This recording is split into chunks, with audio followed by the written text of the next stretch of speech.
Далее имам Ибн Раджаб рахимуллах говорил: «Ва'лам анна аль-му'мина яджтами'у лаху фи шахр Рамадан джихадани ли нафсихи». Знай то, что для верующего объединяются два вида джихада, два вида борьбы против души в течение месяца Рамадан. Джихаду бин нахари аля сиям ва джихаду билейли аля аль-киям.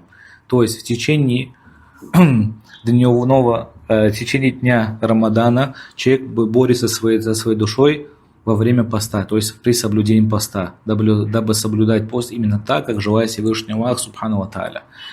В течение ночей Рамадана он борется со своей душой, дабы выстаивать молитву так, как желает Всевышний Аллах Субхану ва Тааля. Это два джихада.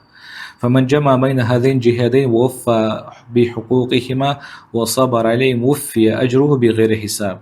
И тот, кто объединил в течение месяца Рамадан эти два вида джихада и в должной мере боролся со своей душой и проявлял терпение, ему будет даровано в полной мере награды без какого-либо счета, без какого-либо расчета.